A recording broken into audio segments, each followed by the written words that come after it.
हम अपने पंच तत्वों को किस तरह से बैलेंस करें। तो दोस्तों, इसके लिए बहुत ही सहज तरीका है। अपने नेत्रों को बंद करके के और जिस भी तत्व के लिए आप अपने आप को बैलेंस करना चाहते हैं, वो सभी पंच तत्वों को हमें बैलेंस करना चाहिए।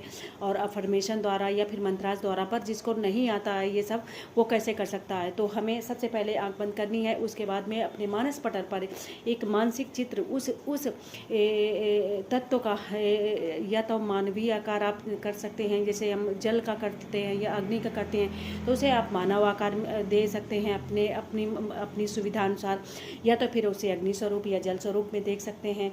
और उसे मानव की जल बहता हुआ एक मानव ऐसा कुछ आप अपने मानस पटल पर ऐसा चित्र बना सकते हैं।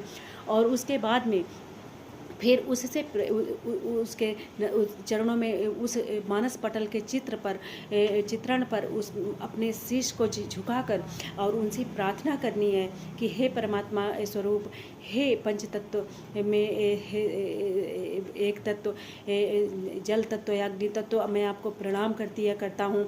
और मैं आपसे विनती करता हूँ कि मेरे अंदर जो आपके अंदर मेरे हृदय में जो आपके प्रति भय का भाव है, उसे मैं आपके चरणों में समर्पित करता हूँ। और मुझे अपने प्रति सहज भाव दें और मैं आपके इस तत्व को सहज भाव से ग्रहण कर सकूं और आपके उस वास्तविक स्वरूप को बड़े ही वास्तविकता के साथ ग्रहण कर सकूं। और मेरे अंदर जो डर रहता है अग्नि को लेकर या आपके जिस तत्व के लिए, उस भय को, उस डर को आप नष्ट करके मेरे अंदर समर्पण का भाव लाएं, प्रेम का भाव लाएं।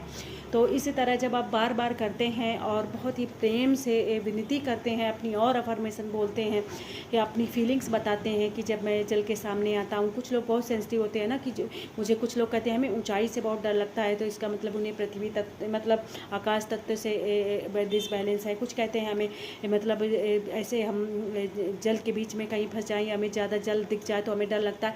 तो ये डिसबैलेंस होने के हमारा पंच तत्व, वो तत्व बैलेंस डिसबैलेंस होने के ये सब उदाहरण है। मतलब ये इससे पता किया जा सकता है कि कौन सा तत्व तुम्हारा डिसबैलेंस है। तो अगर ऐसा होता है तो आप इस तरह से अपना वो तत्व बैलेंस करें और उनको बताएं कि जब भी मैं जल के बीच में आ जाता हूँ तो मेरे मन में ऐसा भाव उत्पन्न होता है, मुझे भय लगता है, हे प्रभु ऐसा क्यों होता है। उस अपनी पूरी उस व्यथा को भी बताएं। वो सब जानने वाले हैं, वो परमात्मा स्वरूप हैं। और देखना, आप जब ऐसे करेंगे और पूरा समर्पण भाव लाएंगे तो आपको डर खत्म हो जाएगा। इस तरह से हम करते हैं पंच तत्वों की संतुलन।